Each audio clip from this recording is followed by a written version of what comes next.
go. I just dug his list out of the trash where it belonged. Anyway, hello, Camper Spike. Chris. So, it is. We are filming on December 20th, 2020. Okay, Christmas is coming up. We are not going to be recording next week. Screw this. Screw this noise. I got places to be. I got people to do. I got burps to expel, and you got bottles of whiskey to drink. So. I didn't say I got anything to drink. It's the holiday season. But anyway. Well, I don't have anything to drink. I wish I had. You want your Pinkie Pies back. That's what you want. Oh. I can drink he loves him the pipeline punches. I do love those. They're Anyway. so good. Oh, yeah. They're so good. So anyway, today apparently we're going to be doing a list of good things. Bye-bye. We're going to be doing a list of good things from the... that happened in 2020. By all means, Chris, you fire them at me. I'm going to knock these suckers out of the park. We're going to see what you tell me what it is, and you tell me why it's good, and I'm going to tell you why you're wrong. So basically, it's the best movies that did come out of 2020, and some of the bad. Because the only good thing about 2020 is it's almost over. Thank God. 11 days to go. Anyway. So go ahead, let's see what you got. Go ahead and tell me what you got on your list. Cause right, I had no idea he was putting this list. Or if he did, I forgot because my brain doesn't function. Night. Yeah, like 9:30. It's like 9 o'clock or 8. Shut. Anyway, so yeah, so this is a list of half a list of the movies that came out that I would have to say you must watch. It'd be nice if you watched them. So, first one is 1917. Was that this year? Surprisingly, it seems like it was 100 years ago. Surprisingly, it actually came out at the very tail end of December of 2019. Yeah. Okay. So it started the year off. Yes. 1917, of course, is based on a true story, a war film in World War I. Yep. World the War I. trench warfare of Germany, between Germany and the Allies in World War I. So I think we cleared up the whole fact that we really actually enjoyed this movie. Yeah, it was a good movie. I would have to say of war movies, like, I mean, I know everybody likes Saving Private Ryan, but honestly, Saving Private Ryan pissed me off so much. I can't say it's the best war movie ever. I've never seen it because I've heard of a scene in Saving Private Ryan, and there was a couple of scenes in 1917 that were along the same lines. It's just a little too realistic especially for veterans. Yeah, I mean, I totally understand that. So. But anyway, there's that one. So yeah, 1917 was good. I'll admit that was a good one. I haven't seen it again since, but it's one of those where you see it once, you're like, hey, that was pretty good, and then you move on with your life. If you go to my Facebook channel, I put up a video that I saw where people recreated the entire one shot, except it's 2020 version. So they have to go through the city as the pandemic is happening, and it's actually really hilarious. It really is. Yeah, there's a scene like in the movie. There's a scene where one of the kids get killed by a bad guy. Well, in this one of them meets a Karen. Yeah, it's hilarious. It's great. Sonic the Hedgehog. Okay, now before you say anything, Sonic the Hedgehog, even though I know what you're going to say, I said the same thing before I watched the movie. I was like, this is going to be a piece of crap. Till I watched it, it's actually really good. Jim Carrey, amazing. He's back at his old style. It's hilarious.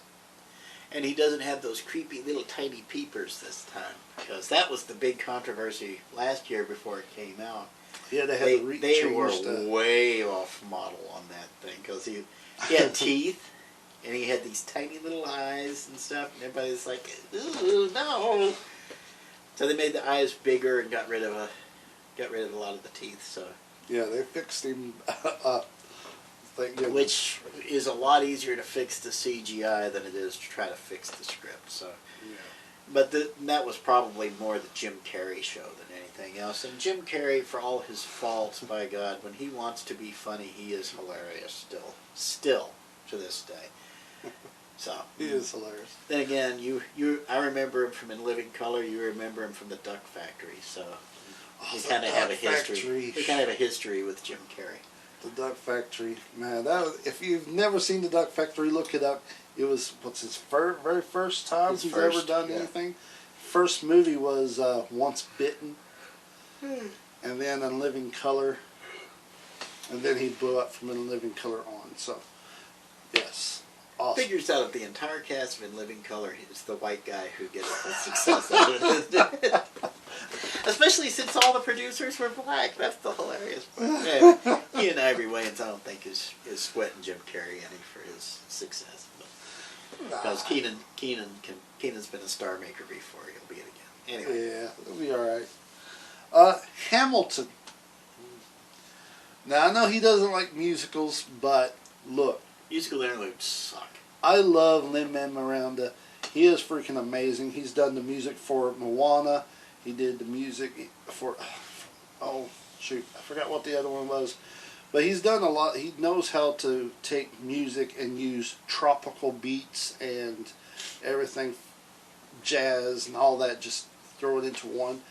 Hamilton has been on my radar for a long time. Been dying to watch it, I've always wanted to see it. Didn't think it was ever going to happen until they said, hey, we're going to put it on Disney Plus, and I'm like, yes. And if you actually go back to the track record, apparently Hamilton pulled more viewers in to Disney Plus than what The Mandalorian actually did. So, that's... Again, tell a good story. And that's the other thing, too. Alexander Hamilton was one of the founding fathers. He was never a president. No. Alexander Hamilton was the guy who founded the Treasury Department, of all things. Yes. Yes. He founded the Treasury. He's the reason why we have a working monetary system today.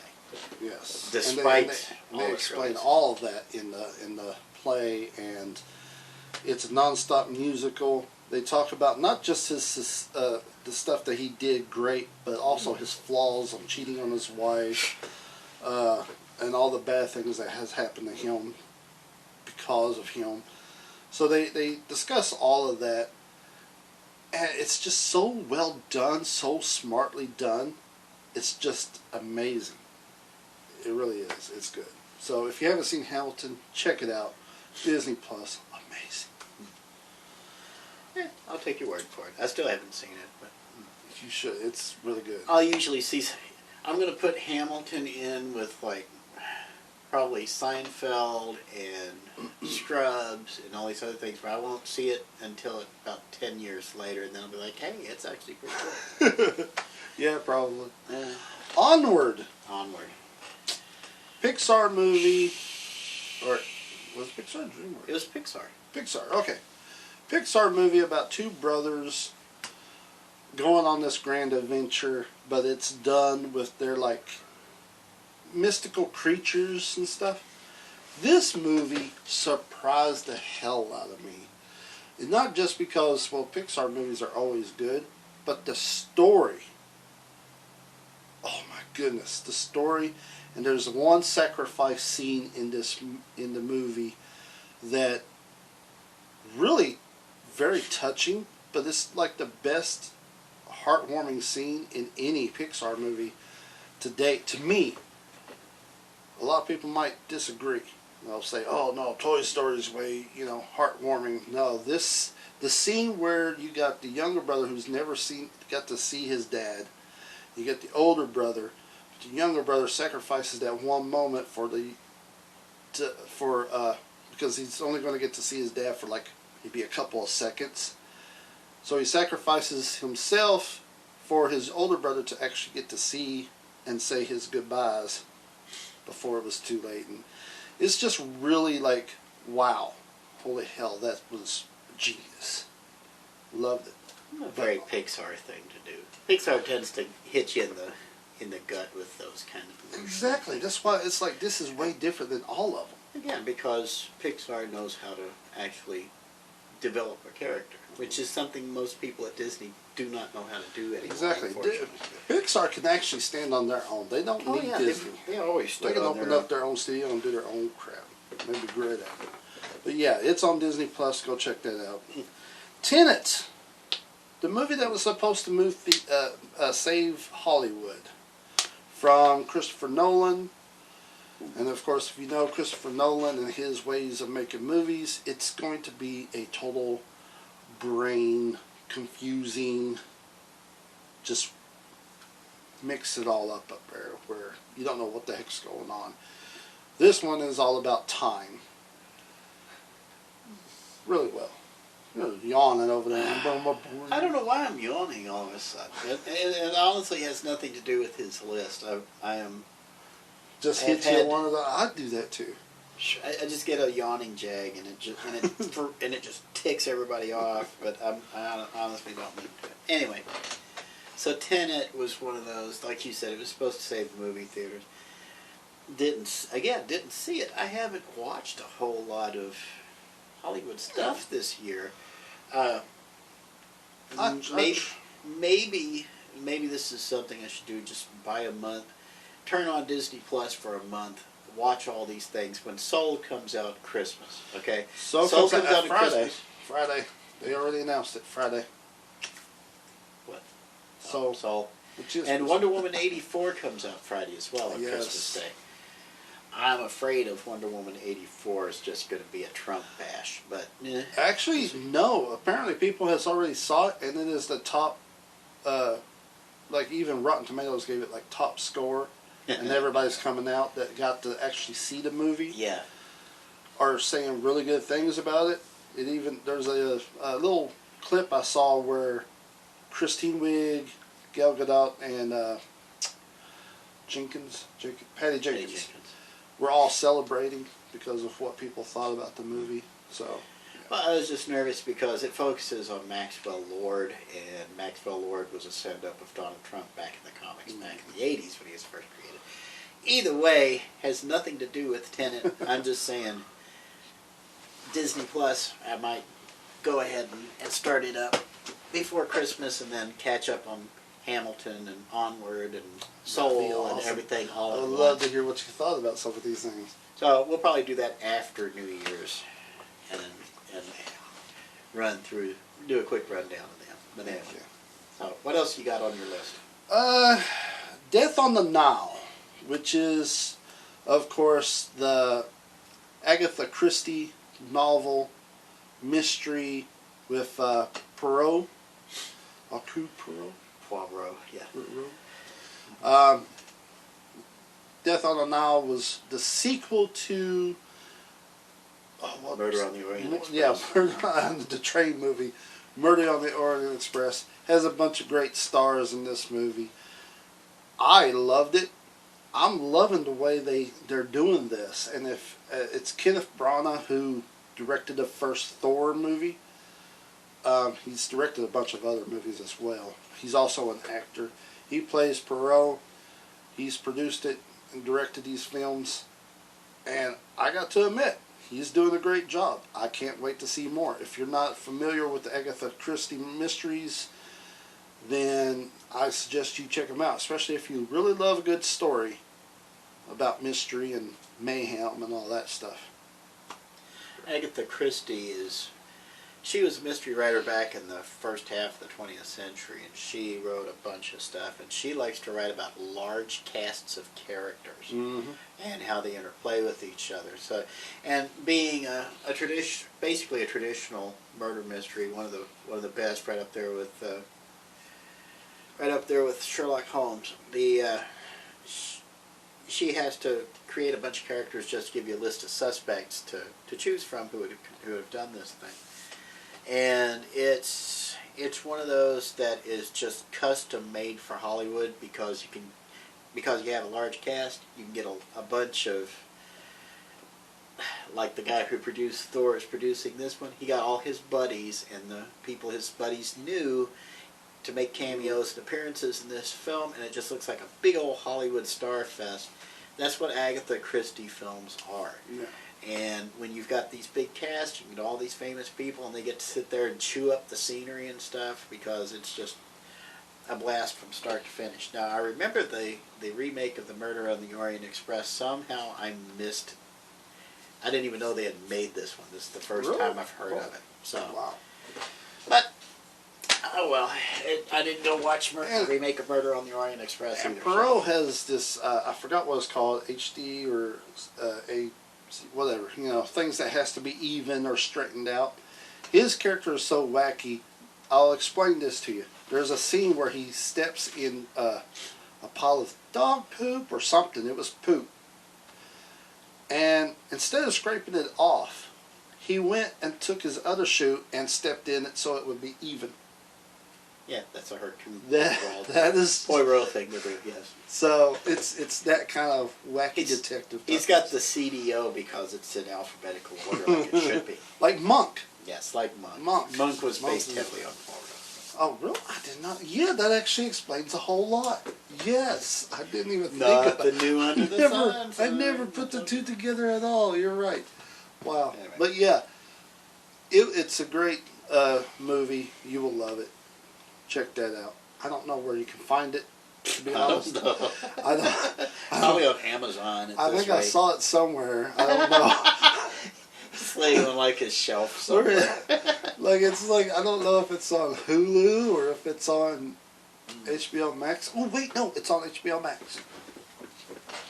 That would explain HBO why Max, that's nobody's what ever it's on. seen it. HBO Max finally turned up on Roku this past week, by the way. Yay! Moving on, what you got next? Okay, this is still my favorite movie of all time, and I know the story's been done 1,000 times, but Call of the Wild. Yeah, that one was pretty good. There was something, look, I've seen this Call of the Wild so many times, and I'm not talking about the one I'm talking about.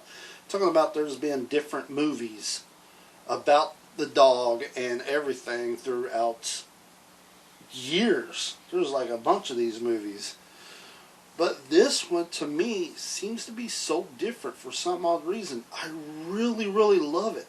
Like the whole story. I know there's a CGI dog, but they actually gave it really good emotions. That was, I would have to say, you can give this dog, all these dogs, strong emotions to where you can literally know what they're thinking. Other than the live-action Lion King movie that we got, which, yeah. But anyway. The less said about that, the better. Yeah. That goes back to a previous video we did about the incompetence of Disney management. But Yeah. But it made money, so that's all they care about. Call of the Wild has Harrison Ford in it. The whole storyline is just so magnificent. I suggest you go check it out. I fell in love with this movie, and it literally became my favorite movie of all time, ever. So. I wouldn't go that far. I could tell Harrison Ford was having a ball making this film, though, because he usually does. He got really, really tired of the Star Wars stuff, especially the sequel trilogy. And I think he's gotten tired of Indiana Jones, but it pays the bills. So when he gets a chance for a nice juicy part like Witness or like Call of the Wild, one of these other things he's in, you can tell he really enjoys it. And dogs being expressive animals to begin with, and hey, every boy loves his dog. So this is the one that the men wanted to go see, and hopefully without their chicks, so they could sit there and cry at the end. But it was. I loved it. So I dragged them to watch it because I was like, you guys are I'm not exactly a huge Jack London fan, but hey. Although when I was in high school, my writing style was compared to Jack London's, and it's like, why would you do that? But anyway. But I don't know what it is about this movie. Like, again, I've seen the old films, and I remember reading the book in school and all of that, and we even did an essay on it. And I don't know, this movie hit me way different than the book and the old movies that I've seen. So, because a lot of the technical limitations gone away, they're able to get a little bit closer to Jack London's vision of the frenetic energy involved in this, because it's supposed to, the call of the wild, there is an element of danger that's supposed to be included in this. You can't do that with the American Humane Society going around unless you have a CGI dog. And of course Harrison Ford is 2,000 years old, so you can't exactly danger him too much. But CGI has gotten to the point where you can take a fake Harrison Ford and have him jump where he needs to jump. So, but anyway. Sure. A few more movies. Please, just a few more. Enola Holmes is a Netflix original movie about Sherlock Holmes' little sister that, honestly, I don't know how I missed that he had a brother and a little sister. But yes. You didn't watch your Sherlock movies back in the day. Apparently, I don't remember any of that. Because that was like... Because that was something that Mom kind of taught us. Like, that's how I know about Agatha Christie and Sherlock Holmes and Poirot and Miss Marple. I forgot what the for those of you who know what Ellery Queen Mystery Magazine was, that's what he's kind of talking about. Yeah, so. But the BBC did a Sherlock Holmes series with Benedict Cumberbatch and and the other guy. I get not more. I than never three, watched but those. You should. You would absolutely adore them. But it was. They only made, I think, 9 of these movies because Benedict and they were movies. I thought that was a TV show. No, there were 2 They made 9 movies. They did 3 seasons. It was 3 movies and 3 seasons for Sherlock. The BBC did this a few years back. It made Benedict Cumberbatch a household name because it showed up on Masterpiece Theater on their mystery thing, and everybody in America was like, "Whoa!" because it was a modern take on Sherlock. Huh. And this is where you got the absolutely incredible meme of Sherlock and Watson that gives you a perfect understanding of what the relationship actually was, but they never really played it up in the old movies and stuff, because Sherlock is kind of Sherlock is a jerk, to be honest, but he's kind of that, might be something up here, but he offers John Watson a cup of coffee, and he says, "Here you go, John, a nice steaming hot cup of coffee." And he's like, "It's cold." "A nice cup of coffee. It doesn't taste very good. A cup of coffee." "Sherlock, I think this is tea." "It's a cup, John." And that gives you an idea of what the meme. Anyway, okay, that makes me want so to watch. you should totally. That is an actual line from the show. That is actually worth. It is absolutely worth it. That's those 9 movies. I think there's been 9 movies altogether. The last one deals with Sherlock and Mycroft's sister. Mycroft is Sherlock's older brother, and Enola is his younger sister. They are all brilliant people. Yeah. But Enola is actually the most brilliant of the 3, supposedly. Yes. She didn't get mentioned much in the original novels. There was just a few references to it, mainly because if Enola actually showed up in any of the books, the mystery would be instantly solved, and each of the mysteries would be like 2 paragraphs long. So that's why he never used her. So, anyway. Moving on. Check that out, though. But yeah. But yeah, so. You're in for a treat if you haven't seen Sherlock before. Oh boy, I got there just as they were finishing the first season, and I got to jump in straight into the second season. That was when they started going off with Moriarty, and that was a blast right there. I tell you. If you got a nice snowy day outside, curl up with some refreshing beverage and just watch Sherlock. I know Robert Downey Jr. and Jude Law is supposed to do another one. They're going to be doing a 3rd one. I hope, which I actually gotta enjoy admit, those. Those are actually good too in their own way. Those are good. I like them. They're more of an action oriented. I want them to take on my favorite book of Sherlock Holmes that has to do with Sherlock Holmes is The Hound of the Baskervilles. Yeah. I hope they take on that sometime because Benedict I love that. I think that's like the second novel. Dude, I gotta watch. That's like the second movie of season 1. It is hilarious. I gotta watch it. It is That's absolutely. why I like my favorite book of the whole thing. Is I love that one. Man, we gotta start watching this. I guess I I got something new. I gotta find out where they're at. Speaking of mysteries, Yeah. which leads me to my last movie. Yay! Knives Out. Yeah, you kept trying to get me to see that movie. I never got It is around a to it. genius film. It's kind of like just like what we mentioned of the mystery films. You got it's directed by Ryan Johnson, who did the Star Wars movie. You got Captain America in this film. You have Jamie Lee Curtis. You have Nash Bridge, not Nash Bridge. Don Johnson. Don Johnson in this. Toni Collette. Just big name stars in this film about a family, a rich, wealthy family, and an old man who's like, my family's greedy. He dies. Gotta solve this mystery. Who did what?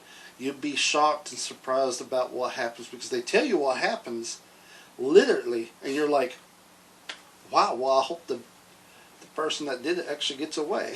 You know, it's a really good murder mystery that we haven't seen in such a long time, which I think is why it's really got my interest. Daniel Craig, James Bond himself, plays the detective, who's a little odd himself, but he seems to be able to, solve the crime at the beginning, but lets it play out. So it's kind of just like, oh, that's interesting, okay. That's the kind of thing Batman would do. He figures it out right away, but he just kind of sits back and watches. Just to see how just see how everything plays out. And then if it starts getting out of hand, then he gets involved. That'd be the... Yeah, so it's really good. It leaves you trying to figure out how this is going to play out, even though you already know what happened, and everything. So yeah, Knives Out is a perfect movie. Good. This is really good. It's really good. So. I'll take your word on that one, but haven't had a chance to see it. Like you said, Ryan Johnson's kind of to me. Yeah, but this was actually after Star Wars has been snake bit since Disney bought it. We went over that in the last video. So I don't blame Ryan Johnson so much on it, but I do blame Disney for that one. But that's wrong. But I don't mind the beeps. That's just me cussing out the fates. But anyway, so. Yeah, I guess 2020 wasn't so bad when it came to Hollywood. It wasn't so good, but it wasn't so bad. It took your mind off of the bad. And to be honest, it made it a lot easier to ignore any of the bad stuff that came out because a lot of the bad stuff's being pushed off to 2021. 2021's going to be like, if 2020 was a flaming dumpster fire, then 2021's going to be like a nuclear explosion by the time it's over with. And I hope I don't jinx it. And I tried to save my list because, again, so has it came out, and neither has Wonder Woman, but it's like I got a feeling those two I'm not going to be disappointed on. I'm actually more excited to see Soul because one thing, it's a Pixar joint, so there's always two. It's actually about soul, so there is a metaphysical, not just metaphysical, but a religious argument to be made there. I'm interested to see if they actually go in that direction with it. And third, you got black guys in animated movies. Yes, that's a good thing. And so, they do, it's and, of course, and it's actually important to the story that the characters be black because they are the source of soul music. So it's an exploration of black culture on top of everything else. So yes, this is actually one where it's not just plug in a black guy because we need a black guy. It's because this is it's written for. It's an important part of the storyline, which is the way you do it. So yeah, Soul is actually one of my top ones that I want to watch too. That was the one. That's the one that ticked me off the most because it was supposed to have been released months ago. Yeah. And then they decided to just put it on Disney Plus. Yeah, and they had to drag their feet, and finally, I think it was supposed to come out around Memorial Day. Wonder Woman 84 was supposed to come out 4th of July, and then they both got pushed back, I think. Yeah. Wasn't that right? Okay. So, was... Yes. Even though they're not on my list because I haven't seen them, but they're on my list because I know they're going to be good. Well, we hope so. I can't see them being bad. Because I've been rooting for Wonder Woman for a while.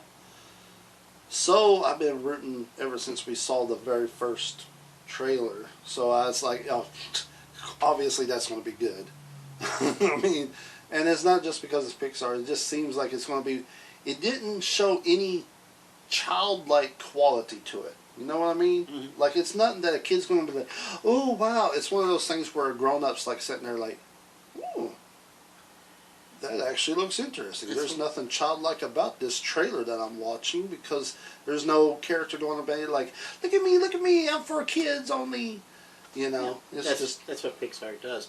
The art style appeals to children, and then the story appeals to adults, which is what usually happens. So hopefully 2020 comes out, closes out well, and we can get back to life in 2021. Start getting back to a whole maybe lot getting better. back to theaters. It depends on Well, with the coof. So now that the whole vaccine's coming out and all that, that people will feel more comfortable to actually get out there into the world. And I think that's what's going to happen, that even though it may or may not do anything, people are going to be comfortable. And it's going to make them go out and be like, the sun! well, like I said, hopefully this will be the last episode we do this year. We'll be back in 2021 with you. Sometime after New Year's, about the time he sobers up and I get over the Christmas stuffing, because, buddy, You're making me want to try. Christmas morning, it's brunch from heck for Santa, because we're gonna have. We do Christmas breakfasts, and we've got something like 7 or 8 courses to this breakfast that we're gonna be doing. So yeah, and you're invited. So. 8 courses? Yeah. I mean, it's nothing huge, but they'll all be breakfast related. We'll have some big ones, and then we'll have some little ones on the side, and like a citrus punch that we're putting together and stuff. I still got to figure out what movie, the good movie that we're gotta put up. Got a list. Well, come on now. It's Christmas Day. You know what we should be watching. You just said it. Soul will be out. Wonder Woman 84 will be out. That's what we'll be watching on Christmas Day. So you get a nice big breakfast in the morning, and then get to sit around and watch Soul and Wonder Woman 84. That sounds like Christmas, though. Especially if it snows like they're threatening it's supposed to down here. Of course, in the Northeast, they've already gotten like 2 feet, but we'll see what happens. Because I still got to work this week leading up to Christmas. Don't wish too much snow out there. I actually got an apartment that has heat, so I'll be all right. Yeah, that's different for you. But anyway, so until next time, there's the story. I'm moving on up. Yeah, it's Go look at the old episodes. You'll figure it out. It's all So until next time, Spike. Chris. This is the show. Y'all have a Merry Christmas and a Happy New Year. Yes, Merry Christmas, Happy New Year. Many blessings. Happy Hanukkah, Crazy Kwanzaa, and all the rest. All right? Do it!